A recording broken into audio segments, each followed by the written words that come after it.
کیا ہے national security analyst ہیں زاہد حامد صاحب. سب سے پہلے ڈاکٹر توصیف میں آپ کی طرف آنا چاہوں گا. یہ جو صورتحال رہی 73 سالوں کی آپ کے سامنے ہے پاکستان میں، مطلب ہم نے دیکھا پے در پے جو ہے وہ مسائل کے انبار ہیں. ہم آج تک ایک قوم نہیں بن سکے. بہتری کی کوئی توقع جو ہے امید تو کی جا سکتی ہے، کوئی ایسی توقع نہیں رکھی جا سکتی حالات دیکھتے ہوئے. دیکھیے، پاکستان کی دو بڑی اہم خصوصیات ہیں. ایک تو یہ کہ پاکستان جمہوریت کے ذریعے بنا تھا، ووٹ کے ذریعے بنا تھا. دنیا میں کوئی ایسا ملک نظر نہیں آتا چند ایک کے علاوہ جو جمہوریت کے ذریعے بنے ہو. بدقسمتی یہ ہے کہ پاکستان میں جمہوریت کو ڈیولپ ہونے نہیں دیا گیا اور آدھا حصہ ہمارا فوجی حکومتوں میں گزرا. تو وہ جو جمہوری عمل کی مضبوطی کا، ارتقاء کا جو عمل تھا وہ مکمل نہیں ہو پایا. اس کے نتیجے میں ہمارے پاس بہت سارے مسائل ہوئے. ایک تو وجہ یہی رہی کہ قائد اعظم محمد علی جناح کا انتقال ہو گیا، اس کے بعد وزیر اعظم لیاقت علی خان قتل کر دیے گئے، غلام محمد، چودھری محمد علی، اسکندر مرزا جو بیوروکریٹ تھے، اور جنرل ایوب خان جو کمانڈر ان چیف تھے، انہوں نے نظام حکومت کو چلانا شروع کر دیا. تو وہ جو جمہوریت کی بنیاد تھی وہ ختم ہو گئی. اس کا اس ملک کو بہت زیادہ نقصان ہوا. اور آج بھی جب یہ تیسری جمہوری حکومت ہے 2008 کے بعد، تو اصل چیلنج جو ہے وہ جمہوری ادارے کے مستحکم ہونے کا ہے. اگر جمہوری ادارہ مستحکم ہو جاتا بھارت کی طرح تو پاکستان بھارت سے زیادہ بڑا ترقی یافتہ ملک ہوتا. تو میں سمجھتا ہوں کہ جو جمہوریت کا ادارہ ڈیولپ نہیں ہو پایا اس کی بہت ساری وجوہات ہیں. تو اس کی وجہ سے ہم آج تک مسائل کا شکار ہیں. ڈاکٹر سعید ظفر صاحب، تھوڑا سا اس پہ روشنی ڈالیے کہ جمہوریت ڈیولپ نہیں ہو پائی، لیکن یہ اس کو ٹوٹلی جو ہے وہ ہم دیکھتے ہیں کہ یہ ملٹری کی طرف ڈال دیا جاتا ہے، ڈکٹیٹرشپ کی طرف ڈال دیا جاتا ہے. لیکن رولنگ ایلیٹ تو کوئی اور چیز ہے. اس میں تمام تر مفاد پرست آپ کو نظر آتے ہیں کہ جو بنیادی طور پہ رول کر رہے ہوتے ہیں. اس میں میڈیا پرسنز بھی ہوتے ہیں، ملٹری پرسنز بھی ہوتے ہیں، اس میں سرمایہ دار بھی ہیں، اس میں سیاستدان بھی اپنا رول پلے کرتے ہیں. تب کہیں جا کے یہ جو ہے وہ ڈکٹیٹر جو ہے وہ پنپتا ہے. دیکھیے، یہ عمومی تبصرہ کر دینا کافی نہیں ہے. میرا خیال ہے کہ آج کے دن کا تقاضا ہے کہ ہم تاریخ کو تاریخ کے طور پہ سمجھنے کی کوشش کریں. میری گزارش یہ ہے کہ تاریخی اعتبار سے دیکھیں تو 1947 میں یہ بات روز روشن کی طرح عیان تھی کہ مسلم لیگ نے ایک سیاسی طریقے سے آئینی جدوجہد کے ذریعے سے پاکستان بنایا تھا. دنیا کے اور ملکوں کو دیکھیے، الجزائر عسکری جدوجہد کے نتیجے میں آزاد ہوا. ترکی کو مصطفیٰ کمال اتاترک نے آزاد کرایا اور وہ فوج کے سربراہ تھے. انڈونیشیا میں فوجی اور عسکری فتوح کے ذریعے سے وہ ملک کی آزادی ممکن ہوئی.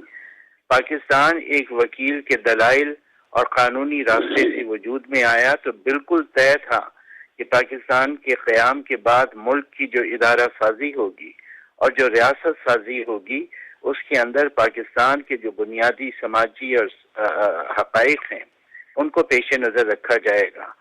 قیام پاکستان کے وقت 4 صوبے تھے: مشرقی بنگال، پنجاب، سندھ اور سرحد.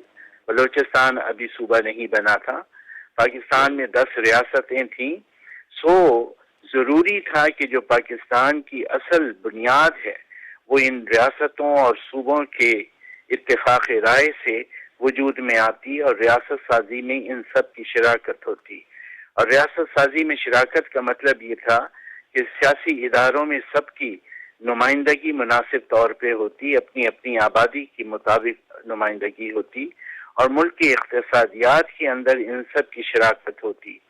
لیکن ایسا نہیں ہوا، بلکہ اس کے برعکس پہلے بیوروکریسی نے اقتدار پہ قبضہ کیا اور 1951 میں جب جنرل ایوب خان فوج کے کمانڈر ان چیف بنے تو وہ بیوروکریسی کے حلیف بنے.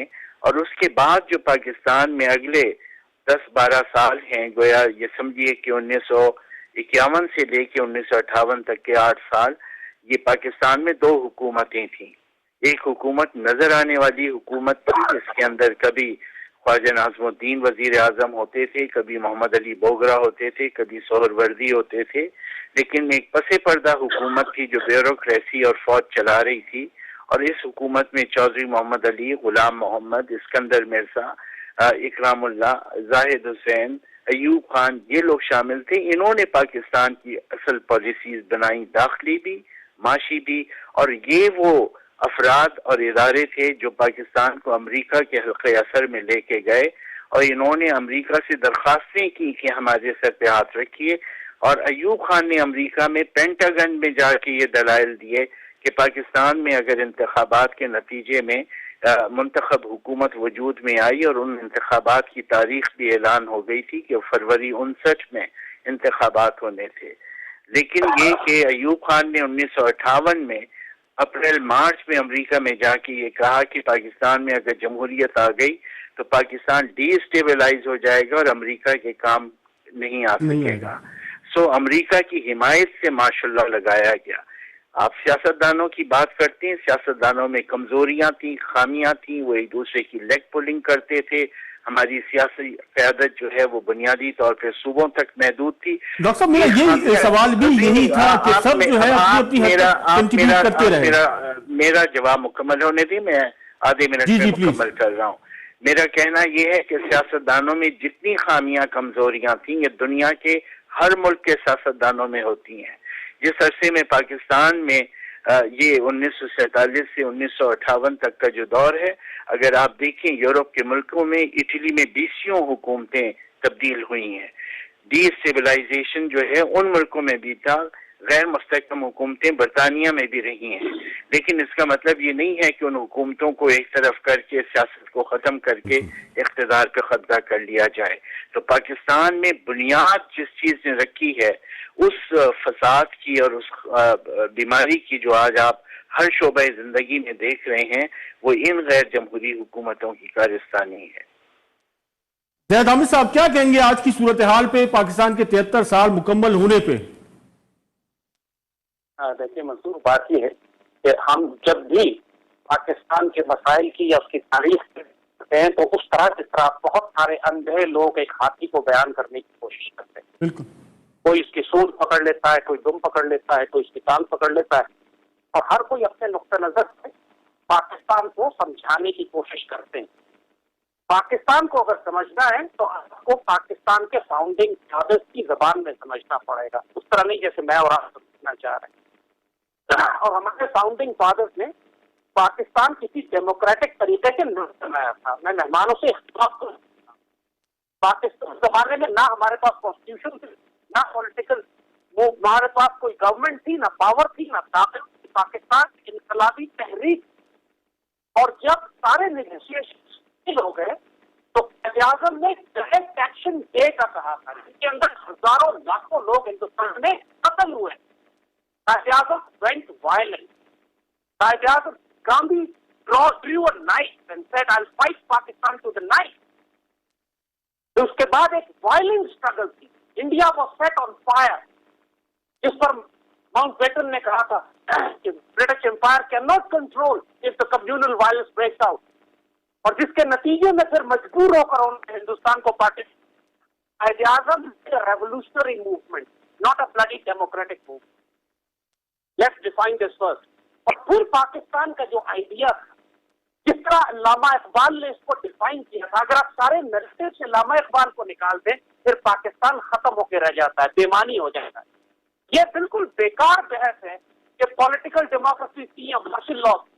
سوال یہ ہے کہ where was the ideology of Pakistan, جس کو سب سے پہلے ڈیفائن کیا تھا محمد اسد نے، علامہ لیوپولڈ ویس، جن کو علامہ اقبال نے تربیت دی.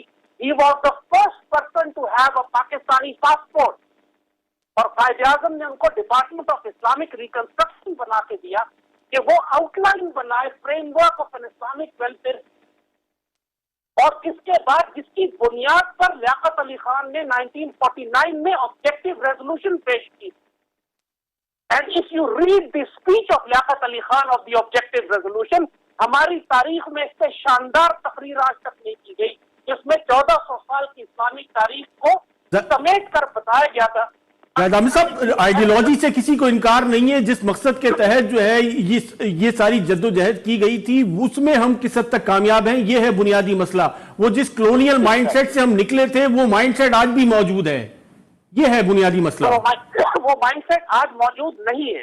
کیا پیپلز پارٹی، کیا پی ٹی آئی، کیا PMLN, کیا NQM, کہ JUI, ANP, جو ہمارے مین سٹریم پالیٹیشنز ہیں, مجھے آپ قسم کھا کے بتائیے جو قائد اعظم اور علامہ اقبال کی آئیڈیالوجی کو فالو کرنا چاہتے ہیں. زید عامر صاحب, آپ قسم کھا کے بتائیے کہ یہ جو ایلیٹ رول کرتی ہے پاکستان میں, اگر یہ پاکستان کے مفاد کا سوچ رہی ہوتی تو پاکستان آج اس حال پہ ہوتا؟ یا پاکستانی, یہ ڈیموگرافی کا نام تو نہیں ہے نا پاکستان, اس میں جو لوگ رہ رہے ہیں ان کا نام ہے پاکستان. میں ایگزیکٹلی یہی بات آپ کو تو کہہ, you are supporting my argument کہ پاکستان کی جو ایلیٹ ہے یہ راستہ گم کر بیٹھی ہے مکمل طور پر. اب تمتویہ مار رہی ہے ایک اندھے کی طرح جو ہاتھی کو ڈیفائن کر رہا ہے کہ ہمارا مسئلہ ڈیموکریسی ہے, پرپورشنل ریپرزنٹیشن ہے, فیڈرل گورنمنٹ ہے, کنفیڈریشن ہے, پروونشل ہے. یہ ساری خرافات اور بکواس. The problem is we have lost the direction ideologically for which we were created as an Islamic welfare state, for which we gave 5 million sacrifices, for which we divided India. یہ سارا مقصد حیات آپ بھول گئے. آج آپ کے اندر 4 طبقاتی تعلیمی نظام ہے. آرمی پبلک اسکول جیسے اداروں کے اندر آکسفورڈ اور کیمبرج کی پاکستان اسٹڈیز پڑھائی جاتی ہے. آپ کون سی نسل پیدا کر رہے ہیں جو اردو زبان ختم ہو چکی ہے پاکستان سے آج. زید عامر صاحب, ایک مختصر سا بریک لیں گے, بریک کے بعد دوبارہ حاضر ہوتے ہیں. بہرحال یہی وہ بنیادی چیزیں ہیں جس کے باعث ایسا محسوس ہوتا ہے کہ ہم جو ہے وہ مسلسل جو ہے وہ خرابی کی طرف ہیں. ایک مختصر سا بریک لیتے ہیں, بریک کے بعد دوبارہ حاضر ہوتے ہیں.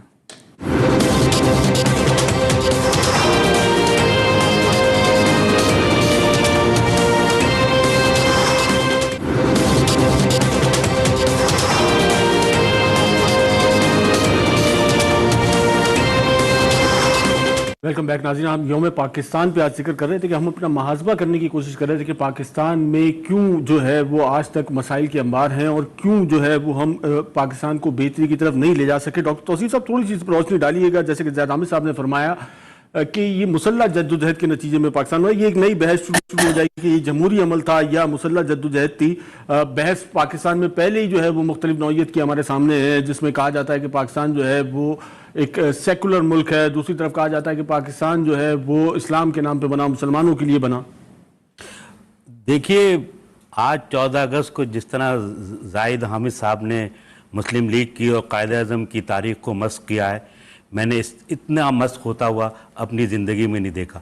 قائد اعظم کی ساری جدوجہد جمہوری جدوجہد تھی. مسلم لیگ کی ساری جدوجہد جمہوری جدوجہد تھی. انہوں نے ہمیشہ جو قانون نافذ تھا اس کی پابندی کی. انہوں نے اپنے فالوورز کو کہا کہ قانون کی پابندی کریں اور جمہوری جدوجہد کریں. وہ ہمیشہ جمہوریت کے لیے آواز بلند کرتے رہے. انہوں نے یہ آئیڈیا دیا کہ ووٹ کے ذریعے پاکستان بننا چاہیے اور انہوں نے لوگوں کو موبلائز کیا. تو یہ جو ابھی ہمارے فاضل مقرر کا جو مائنڈ سیٹ ہے, یہ اصل میں تالے آزما قوتوں کا ہے. اس نے ہی پاکستان کو نقصان پہنچایا. یہی وہ قوتیں تھیں جس کے نتیجے میں پاکستان کا ایک بڑا حصہ ہم سے علیحدہ ہو گیا, اور اس پہ کبھی بحث نہیں ہوئی کہ آخر مشرقی پاکستان کی علیحدگی کے حقیقی اسباب کیا تھے. اس کی وجہ یہی تھی کہ جمہوری عمل کو ختم کیا گیا, ان کی اکثریت کو ختم کیا گیا, برابر کا اصول نافذ کیا گیا, ان کے وزیر اعظم کو برطرف کیا گیا, خواجہ ناظم الدین کو پھر 1 یونٹ بنا کے ان کی جو اکثریت کو برابری کی بنیاد پہ کر دیا گیا. تو وہی سارے اسباب تھے جس نے وہاں پہ احساس کمتری پیدا کیا, جس میں لوگوں کو مایوسی پیدا ہوئی. اور یہ صرف مشرقی پاکستان میں نہیں ہوئی, یہ سندھ میں بھی ہوئی, بلوچستان میں بھی ہوئی اور پختونخوا میں بھی ہوئی. تو یہی وہ ساری تو صورتحال تھی جس کے نتیجے میں ہم اتنے بڑے سانحے کا شکار ہوئے. پھر ہم اس بات سے انکار کریں, اگر ہم اس بات سے انکار کریں کہ جمہوری جدوجہد نہیں تھی, تو پھر اس کا مطلب ہے کچھ بھی نہیں رہے گا. ہم تو پھر واپسی کی طرف پلٹ جائیں گے. اور جناح صاحب کی تقریریں بہت واضح ہیں. انہوں نے بہت واضح کیا ہے کہ پاکستان ایک جمہوری ملک ہوگا اور ایک ایسا ملک ہوگا جس میں مذہب کی بنیاد پہ امتیاز نہیں ہوگا, نہ جنس کی بنیاد پہ, نہ مذہب کی بنیاد پہ, جو کہ ایک سیکولر ریاست کے خد و خال ان کی 11 اگست کی تقریر میں نظر آتی ہے. مذہب کا ایلیمنٹ جو ہے وہ پاکستان پہ بڑا حاوی بھی رہا, لیکن مذہب کو جو ہے وہ تشدد پسندی سے جو ریلیٹ کر دیا گیا. مذہب تو بہت سافٹ تھا. مذہب بہت سافٹ ہے اور ہر شخص کو اپنے عقیدے کے مطابق زندگی گزارنے کا حق ہے. جناح صاحب کی پوری زندگی جو ہے انہوں نے سب کو تسلیم کیا, ان کے تعلقات رہے.